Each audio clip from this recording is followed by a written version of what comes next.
奴泰坦。 Setelah tahu kebenaran bahwa anak di hadapannya adalah putra dari majikannya, secara pribadi kakek Tai Long pun mengajak Tang San bicara. Tang San lalu memberikan surat yang ditinggalkan ayahnya sebelum pergi pada 8 tahun yang lalu dan menceritakan kalau sejak kecil ia sudah tinggal dengan ayahnya di sebuah desa kecil. Ayahnya berprofesi sebagai satu-satunya pandai besi di sana dan memiliki kebiasaan mabuk-mabukan. Mendengar itu kakek Tai Long pun sangat sedih mengingat tuanya tersebut adalah seorang master terkuat yang sudah banyak berjasa bagi ia dan sektenya. Ia juga menjelaskan bahwa dulu sekte Tai adalah bagian dari sekte Hautian yang dipimpin oleh ayah Tang San. Namun karena suatu alasan sekte Tai memisahkan diri dan berdiri sendiri di kerajaan Tiando. Namun di sini kakek Tai Long tidak bisa cerita banyak karena menurutnya Tang Hou lah yang berhak menceritakan semuanya kepada Tang San. Tetapi yang perlu diingat ayah Tang San merupakan master roh terhebat. Kakek Tai Long kemudian menyatakan bahwa seluruh anggota sekte Tai siap mengabdikan dirinya untuk Tang San sebagai putra dari Tang Hou. Setelah menemui kakek Tai Long, Tang San pergi menemui Feng Zi yang sudah menunggunya. Ternyata ia juga sangat terkejut setelah tahu bahwa Tang San adalah putra dari Tang Hou yang merupakan teman lamanya. Namun sama halnya dengan kakek Tai Long, Feng Zi juga enggan menceritakan banyak karena menghormati Tang Hou yang pastinya punya alasan tersendiri untuk menyembunyikan identitasnya dari Tang San. Beralih membicarakan mengenai senjata rahasia. Awalnya Feng Zi menawarkan harga tinggi untuk membeli desain serta rancangan yang dimiliki oleh Tang San. Namun Tang San menolak untuk menjualnya karena menurutnya hasil pemikiran dan penelitian untuk menciptakan sebuah senjata rahasia benar-benar tak ternilai dan ia tak berniat menjualnya kepada siapapun. Sehingga ia hanya menawarkan kerjasama kepada Feng Zi untuk menyiapkan semua bahan-bahan yang diperlukan, sementara untuk perancangan dan perakitan akan dilakukan oleh pihak Tang San sendiri. Akhirnya mereka pun sepakat dengan Feng Zi yang memesan 500 set dengan harga 10.000 koin emas untuk setiap set. Jadi total tagihannya adalah 500.000 koin emas yang langsung ia bayar di muka. Sekembalinya ke asrama, teman-teman yang lain sudah menunggunya. Oishiki dan Mang Hoju dengan konyolnya memperebutkan uang 500.000 milik Tang San. Beberapa saat kemudian datang juga Dai Mubai yang telah kembali dari hutan berburu untuk mencari siluman roh cincin keempatnya. Ia pun sangat berterima kasih kepada Tang San karena berkat tanaman obat bunga krisan proses kultivasinya berjalan sangat lancar hingga ia kini telah mencapai level 43. Tak lama setelah itu Master Xiao memanggil Tang San untuk datang ke ruangannya. Master Xiao menjelaskan bahwa sebenarnya ia sudah tahu sejak awal mengenai identitas dari ayah Tang San. Ia lalu juga menceritakan mengenai kedatangan Tang Hou di hari pertama Tang San masuk ke Akademi Sri Lanka. Kala itu Guru Zhao menyulitkan seluruh murid Akademi Sri Lanka dalam ujian masuk. Di malam harinya Tang Hou yang merasa kurang senang mendatangi Guru Zhao dan menghajarnya hanya dengan tangan kosong. Lalu Tang San mengajukan dua pertanyaan yang hingga kini masih mengganggu pikirannya, yaitu mengenai siapakah identitas ibunya dan mengapa dulu Master Xiao melarangnya untuk menambahkan cincin roh ke roh pelindung Palu Hotiannya. Pertanyaan pertama Master Xiao tidak bisa menjawabnya karena ia juga tidak tahu. Sangat sedikit informasi mengenai istri Tang Hou tersebut. Namun mengingat Tang San mewarisi roh pelindung rumput biru peraknya, kemungkinan besar ibunya hanyalah orang biasa. Sementara untuk alasan mengapa ia melarang Tang San menambahkan cincin roh ke dalam roh pelindung Palu Hotian, hal ini berkaitan dengan keselamatan Tang San itu sendiri. Ia menjelaskan bahwa dalam sejarah dunia dahulu tercatat sejauh ini hanya ada 3 pemilik roh pelindung ganda termasuk Tang San. Sayangnya orang pertama mati setelah mencoba menambahkan cincin roh ke dalam kedua roh pelindungnya. Menurut teori Master Xiao, hal ini bisa terjadi karena adanya benturan dari kekuatan siluman roh sehingga tubuh yang menjadi wadah menjadi hancur.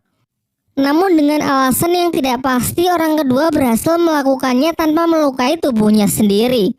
Ia menduga hal ini mungkin berkaitan dengan ketahanan tubuh.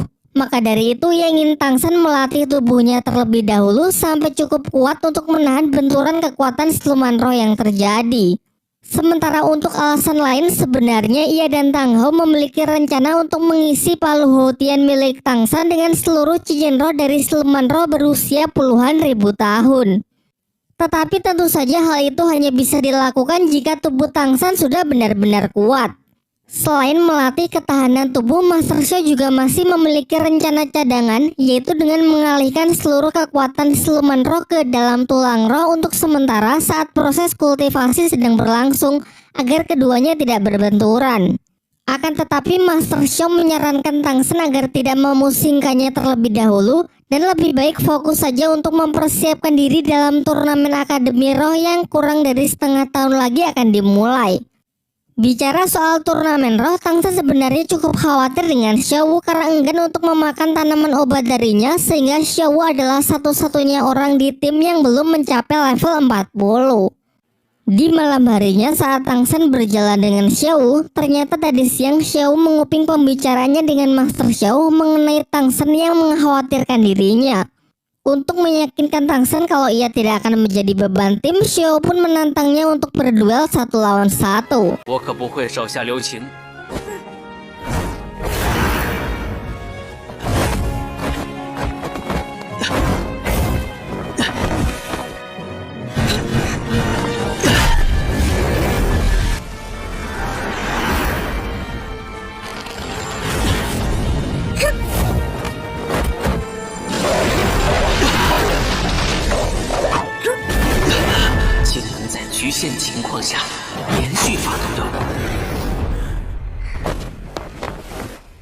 Setelah pertarungan itu, Tang San menjadi lebih tenang karena perkembangan Xiao meski tanpa tanaman obatnya cukup mengesankan.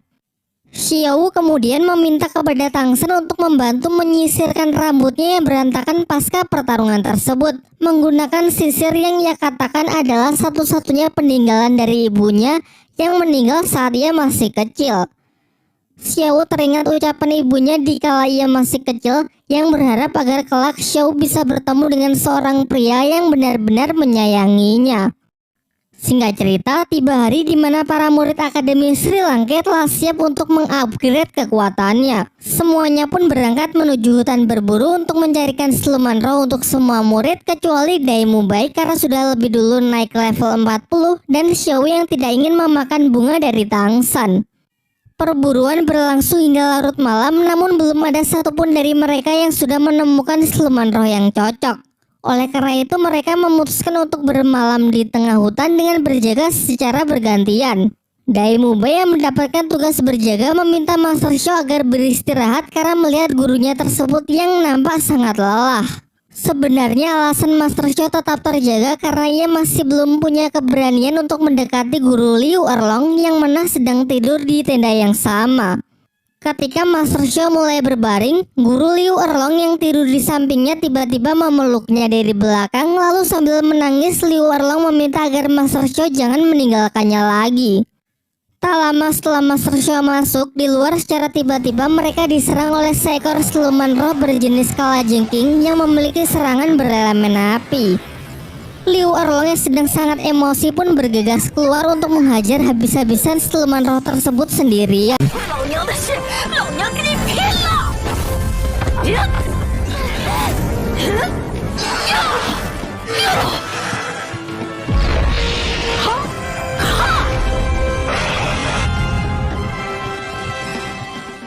Dari sini untuk pertama kalinya kita diperlihatkan kekuatan asli dari guru Liu Erlong. Salah satu skill terkuat dari cincin roh ketujuhnya pun ia tunjukkan, yaitu monster berwujud naga api biru. Bahkan karena saking mengamuknya, Flander pun berpikir kalau Liu Erlong terlalu berlebihan dalam menggunakan kekuatannya, padahal lawannya hanya siluman roh berusia 4000 tahun.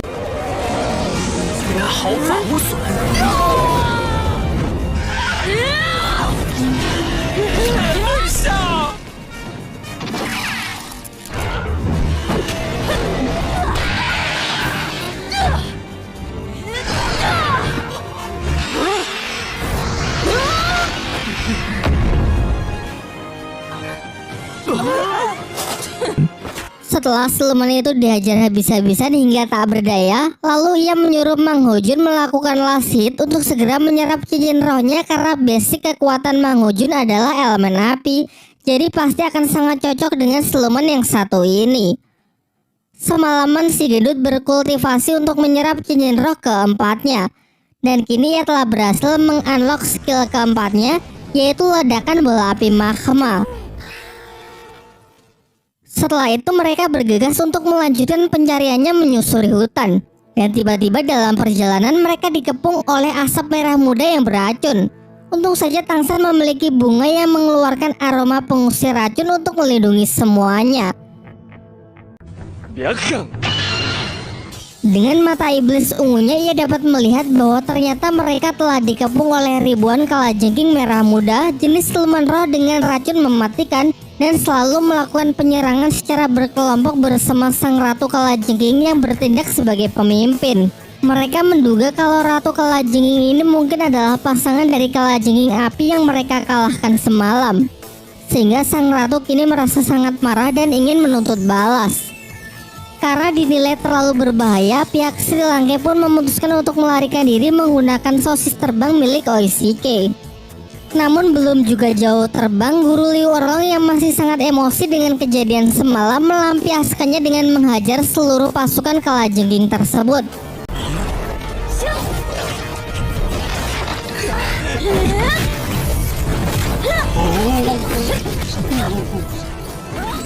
Para kalajengking kecil berhasil dipukul mundur hingga sang ratu kalajengking sendirilah yang turun tangan. Sementara pihak Sri Lanka memerintahkan Tangsan dan Mang Hojun maju menggunakan serangan kombinasi sekalian untuk mencoba seberapa kuat skill baru dari pemilik roh pelindung burung phoenix tersebut. Langkah pertama Tangsan melempar skill jaring laba-labanya untuk mengunci pergerakan musuh. Sementara Mang Hojun berusaha mendekat sembari mengumpulkan energi roh untuk melepaskan skill terbarunya, yaitu ledakan bola api magma.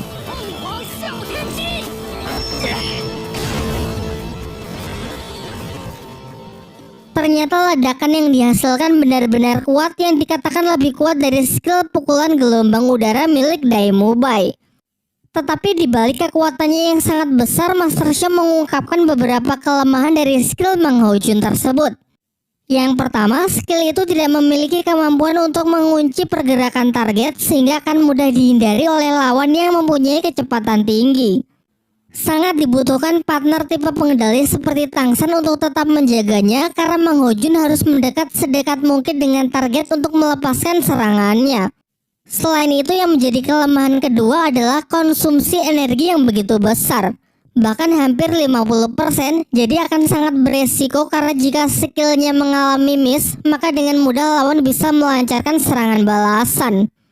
Setelah lawan berhasil dilumpuhkan, Master Sho menyuruh Oishike untuk menyerap cincin roh dari siluman ratu kalajengking tersebut. Sembari menunggu, Flander bertanya kepada Master Sho kapan waktu yang tepat untuk mulai menambahkan cincin roh ke dalam palu Houtian milik Tangsan. Menurut Master Sho, agar lebih aman setidaknya ia harus menunggu sampai Tangsan mencapai level 80. Di samping itu, Master Sho juga berencana menemui seseorang untuk menanyakan perihal masalah tersebut kepada seorang Master Roh yang juga memiliki roh pelindung ganda. Singkat cerita, tak butuh waktu lama, Oishike telah selesai dengan proses penyerapannya. Skill keempat yang terunlock adalah sosis pembakar semangat, di mana orang yang memakannya akan mengalami peningkatan kekuatan sebesar 10% selama 5 menit, baik kekuatan fisik maupun kekuatan roh pelindung. Awalnya teman-temannya berpikir kalau hanya 10% maka pasti tidak akan terlalu berpengaruh. Namun Master Sho menjelaskan bahwa jika skill tersebut digunakan pada timing yang tepat, maka pasti akan menjadi sangat powerful. Mirip dengan skill tim yang pernah mereka kalahkan sewaktu mengikuti pertarungan arena roh. Tetapi bedanya, skill dari Oishike ini tidak memiliki efek samping yang berbahaya. Selain itu, benefit lain yang didapat yaitu bisa kebal terhadap beberapa jenis racun dan sanggup menangkal lawan tipe hipnotis seperti skill kedua milik Xiaowu. Setelah itu, perjalanan kembali dilanjutkan. Sayangnya mereka tak kunjung menemukan siluman roh yang sesuai. Tangsen lalu mengeluarkan bunga ungu yang sebenarnya tak ingin ia gunakan. Bunga ini bisa menyebarkan aroma untuk memancing siluman roh agar mendekat. Namun bahayanya kemungkinan tak cuma satu siluman roh yang akan datang, melainkan bisa saja sekelompok siluman yang sangat kuat. Untuk mengantisipasi kemungkinan terburuk, Master Xiao berencana untuk menciptakan sebuah perangkap, yaitu dengan meletakkan bunga tersebut di ruang terbuka sebagai umpan dan akan memanfaatkan area beracun untuk menjadi tempat berlindung jika siluman roh yang datang sangat kuat dan sampai tak bisa diatasi. Sementara untuk kekebalan tubuh, Tang Shen memberi semuanya pil khusus yang memiliki efek anti racun selama 1 hari. Siluman roh pertama yang terpancing datang adalah siluman harimau malam. Mereka pun bekerja sama untuk memburunya karena pasti siluman jenis ini akan sangat cocok untuk Su Ying.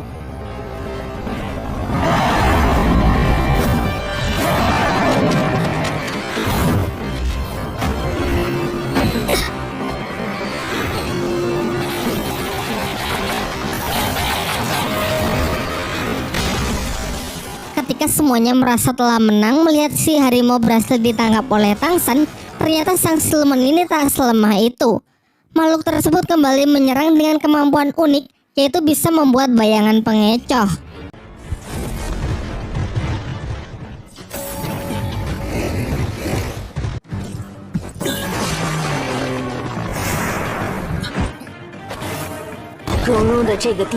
他们5个人所拥有的魂力。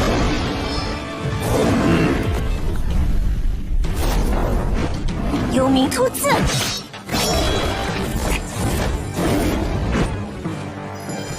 送魂技，白虎流星雨。 Singkat cerita, berkat kerjasama yang sangat baik, siluman harimau pun berhasil dilumpuhkan. Namun tak lama setelah itu, para siluman lain yang sama kuatnya mulai berdatangan menyerang pihak Sri Lanka. Karena situasi yang semakin tak terkendali, Tang Shen pun segera menyimpan kembali bunga ungunya dan memerintahkan semuanya agar segera berlindung dalam area racun yang sudah ia siapkan sebelumnya. Untung saja cara ini sangatlah efektif, di mana terlihat para siluman roh itu benar-benar tidak berani untuk mendekat. Mereka lalu mempunyai ide untuk menarik siluman roh dengan menggunakan salah satu senjata rahasia milik Tang Shen. Untuk cincin keempat Ning Rongrong, Master Xiao menyarankan agar menambahkan skill pertahanan ke dalam kekuatan roh pelindungnya. Maka dari itu, ia menyuruh mereka agar mengambil siluman roh kadal raksasa karena memiliki pertahanan yang sangat kuat.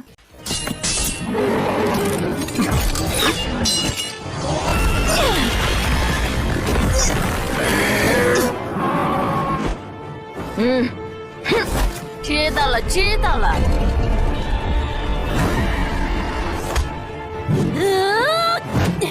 Upayanya berjalan lancar, siluman kadal itu berhasil mereka lumpuhkan.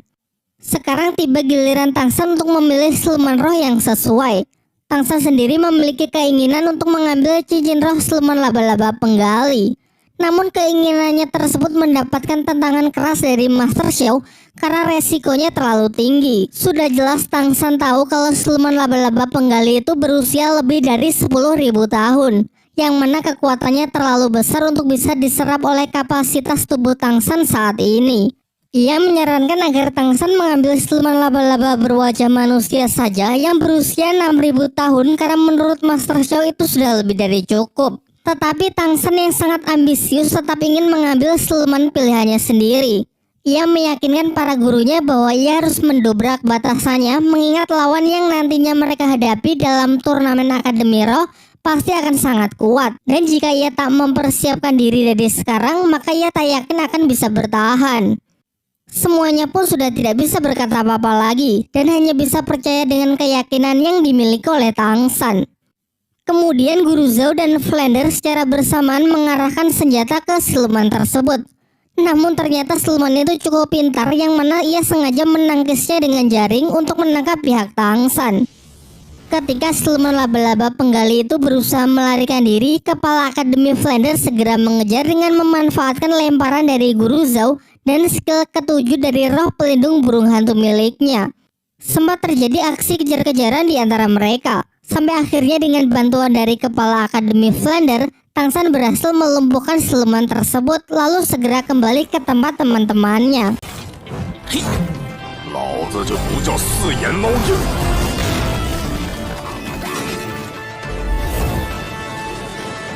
Sementara itu di tempat teman-temannya, siluman laba-laba berwajah manusia ternyata mengamuk dan berhasil menyerang Xiaowu.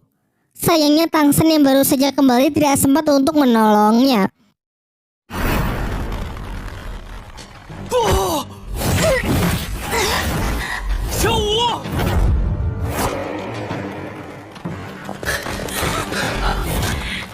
第七回技，赤龙真身。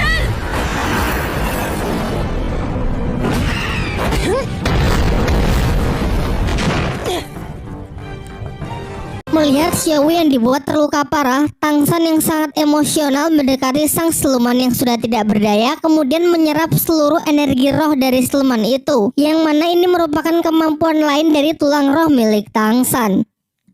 Sedangkan Xiaowu yang terkena racun dari siluman laba-laba kondisinya benar-benar buruk. Ia tak sadarkan diri dan denyut nadinya juga sangat lemah. Tetapi Kepala Akademi Flander berpendapat kalau Xiaowu masih bisa diselamatkan karena entah kenapa racun tersebut memiliki penyebaran yang sangat lambat. Kemudian dengan sedikit menyalurkan energi rohnya, Flander berhasil mengeluarkan racun di tubuh Xiaowu. Dan setelah Xiaowu siuman, barulah terungkap bahwa ternyata penyebaran racun yang sangat lambat disebabkan oleh tanaman bunga bulu perindu dari Tang Shen yang masih ia simpan. Nampaknya energi yang dikeluarkan bunga itulah yang melindungi Xiaowu. Di sisi lain, pelukan hangat dari Guru Liu Erlang membuat Xiaowu merasa sangat nyaman. Xiaowu mengatakan kalau pelukan ini mengingatkannya dengan almarhum ibunya yang meninggal saat Xiaowu masih kecil. Tangis haru pun menyertai momen tersebut, apalagi saat Guru Liu Erlang berkata bahwa ia tak keberatan kalau Xiaowu ingin memanggilnya dengan sebutan ibu. Sementara Tang Shen setelah tahu kalau Xiaowu baik-baik saja segera kembali dan berniat melanjutkan tujuannya untuk menyerap cincin roh dari siluman laba-laba penggali yang berhasil ia kalahkan sebelumnya. Namun semuanya yang merasa sangat cemas meminta Tang Shen agar mempertimbangkannya lagi mengingat siluman roh tersebut memiliki usia lebih dari 10.000 tahun yang mana kemungkinan besar bisa membahayakan diri Tang Shen. Tetapi tekad Tang Shen kali ini sudah benar-benar bulat. Ia pun bergegas pergi membawa siluman laba-laba penggali untuk ia serap cincin rohnya di danau es dan api milik kakek Dugu dan berjanji kepada semuanya bahwa ia pasti akan kembali dengan selamat. Setelah menyaksikan momen haru tersebut, Kepala Akademi Flander mengajak Master Xiao pergi untuk bicara mata-mata. Singkat cerita, sampailah Tang Shen di danau es api dan segera memulai proses kultivasinya. Dan benar saja, apa yang menjadi kekhawatiran Master Xiao benar-benar terjadi. Nampak proses penyerapan tersebut begitu menyakitkan sampai-sampai seluruh urat nadinya berubah warna menjadi hitam. Di dalam tubuhnya mengalami gejolak yang luar biasa hingga pada akhirnya karena beban yang terlalu berat, energi roh Tang Shen pun mulai padam.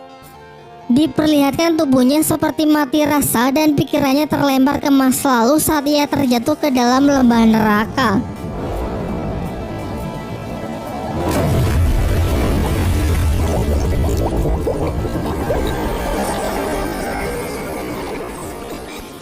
Namun dikala jiwanya ditarik oleh kegelapan dan kesadarannya mulai hilang, ia teringat dengan teman-temannya di Akademi Sri Lanka, khususnya Xiaowu, yang mana ia masih memiliki janji untuk selalu menjaganya.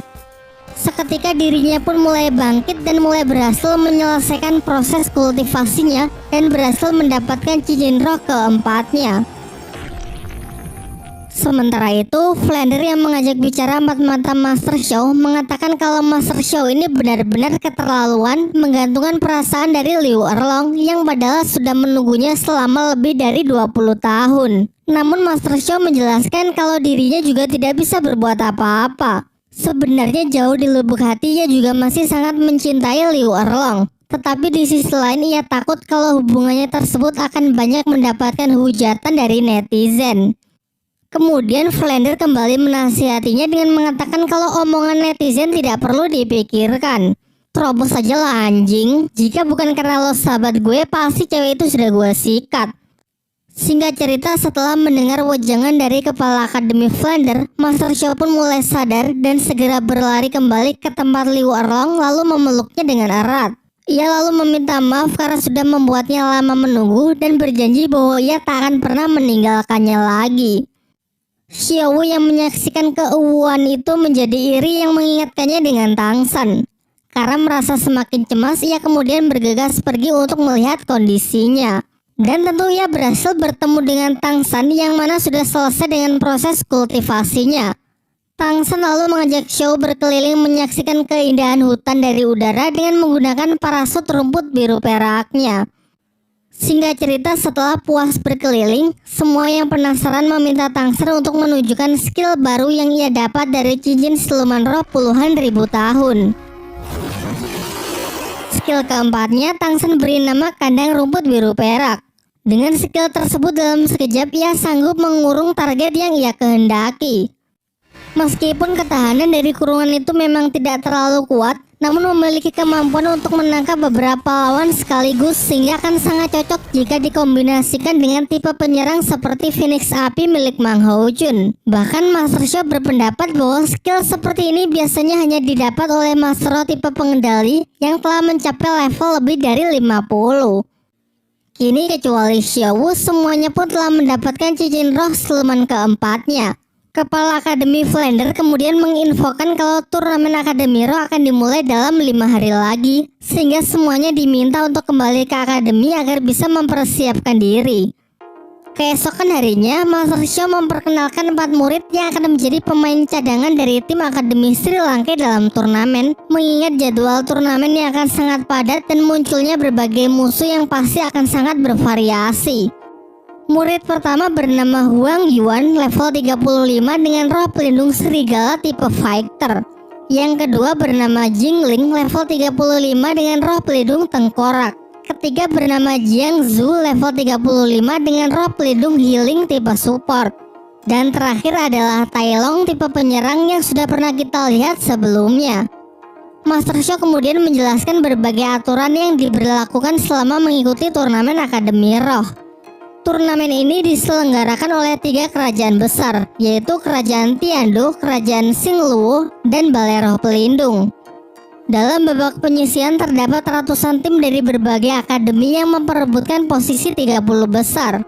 Namun tim dari ketiga kerajaan yang telah disebutkan tadi berhak melewati babak penyisihan sehingga bisa langsung masuk menjadi 33 besar untuk bertarung di babak penentu. Di sepanjang pertarungan dilarang membunuh satu sama lain dan tidak diperbolehkan menggunakan senjata selain kekuatan roh pelindung, yang mana hal ini berarti senjata rahasia milik Tang San juga tidak boleh digunakan. Setelah menjelaskan aturan dalam turnamen, Master Xiao menyarankan agar para murid tidak menunjukkan seluruh kemampuannya di awal, mengingat jalannya turnamen yang akan berlangsung sangat panjang.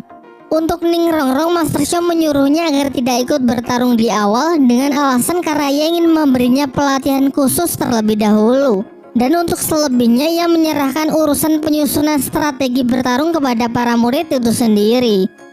Tak lama setelah itu, Kepala Akademi Flander datang dengan membawa seragam akademi yang ia desain sendiri untuk nantinya dipakai oleh para murid dalam mengikuti turnamen. Semuanya pun mengeluhkan seragam tersebut karena memiliki desain yang sangat norak. Namun karena sudah terlanjur dibuat, mau tidak mau mereka harus tetap mengenakannya. Singkat cerita, hari turnamen pun telah tiba. Babak penyisihan yang ditampilkan kali ini diselenggarakan di Kerajaan Tiandu yang diikuti oleh 28 tim dari berbagai akademi. Setidaknya babak penyisihan diadakan di 6 tempat berbeda, mengingat ada ratusan jumlah tim yang berpartisipasi. Nantinya dari 28 tim di sini akan diambil 5 tim terbaik, sehingga total akan ada 30 tim yang akan maju di babak penentu, tidak termasuk 3 tim dari 3 kerajaan besar yang mana memang dibebaskan dari babak penyisihan. Diperlihatkan banyak wajah lama yang hadir dalam acara tersebut, seperti kepala desanya Tang San, Meng Yiran bersama kakek neneknya, tim badak yang dulu pernah Tang San kalahkan, dan masih banyak lagi. Di menara paling atas terdapat 3 tamu undangan terhormat yang memberikan sambutannya dalam pembukaan turnamen Akademi Roh terbesar di dataran Daoluo tersebut. Yang pertama ada Ning Fengzi, pemimpin dari sekte klan Cahaya Kibau yang sekaligus ayah dari Ning Rongrong. Kemudian ada Master Roh perwakilan dari Kerajaan Balai Roh Pelindung yang bernama Salas. Dan tentu saja yang berada di tengah adalah Sang Kaisar dari Kerajaan Tiandu. Terlihat banyak tim dari berbagai akademi elit yang memasuki acara.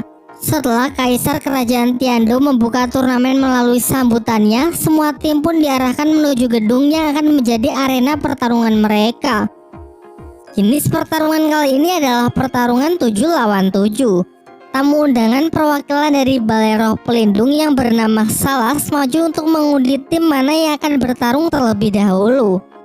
Setelah pengundian dilakukan, beberapa pasang tim disebut untuk saling berhadapan di putaran pertama, termasuk tim Akademi Sri Lanka yang harus menghadapi tim kedua dari Akademi Tiando. Namun yang perlu diingat, mereka ini bukan tim yang dulu pernah dilawan oleh Tangsan ya. Kalau kalian masih ingat, Kerajaan Tiando itu memiliki 2 kuota untuk mengikuti turnamen. Tim utama yang diketuai oleh Yu Tianfeng mendapatkan prioritas, yaitu bebas dari babak penyisihan. Sementara tim keduanya ini harus mengikuti babak penyisihan seperti kebanyakan akademi lain. Sebelum memasuki arena, Kepala Akademi Flander memberi challenge kepada murid-muridnya untuk menyelesaikan pertarungan dalam waktu 1 menit. Penyusunan strategi dipercayakan kepada Tangsan. Dalam pertarungan kali ini yang memutuskan untuk memakai dirinya, Xiaowu, Dai Mumbai, serta keempat murid cadangan yang direkomendasikan oleh Master Xiao. Kedua tim pun maju memasuki arena. Seluruh dukungan dari para penonton diberikan kepada tim kedua Akademi Tiando, sementara pihak Tangsan hanya mendapatkan dukungan dari teman-teman dan para gurunya saja. Setelah mendapatkan aba-aba dari wasit, semuanya pun menunjukkan cincin rohnya. Dan tentu saja cincin roh keempat Tangsan lah yang paling mengejutkan karena berasal dari siluman berusia puluhan ribu tahun. Di kursi para tamu undangan, Ning Fengzhi mengatakan kepada Kaisar bahwa tim Tangsan lah yang menurutnya berpotensi besar menjadi pemenang, yang mana putrinya juga tergabung di dalamnya. Ia juga menceritakan bahwa tim tersebut dulu pernah menawarkan diri untuk bergabung dengan Akademi Tiando, namun tawarannya ditolak oleh salah seorang anggota bangsawan. Kembali ke dalam arena, serentak seluruh anggota tim Akademi Tiando maju untuk melancarkan serangan. Sementara di pihak Sri Lanka hanya mengirim 3 penyerang untuk mengatasinya, yaitu Dai Mumbai, Huang Yuan, dan Tai Long. Pertempuran yang sangat sengit disajikan meskipun jelas pihak Dai Mumbai kalah jumlah. Sampai akhirnya Dai Mumbai kewalahan juga sehingga tertangkap oleh salah satu skill lawan. Ketika tim Tiando merasa bahwa mereka telah menang, dugaannya 100% salah. Justru mereka lah yang masuk ke dalam perangkap yang memang sudah Tangsan rencanakan dari awal. Terlihat tak ada satupun anggota tim Tiando yang lolos dari skill keempat milik Tangsan. Ditambah lagi Dai Mumbai di atas juga sudah siap untuk menyerang. Ternyata ketidakmampuannya meloloskan diri hanyalah sandiwara untuk menurunkan kewaspadaan lawannya.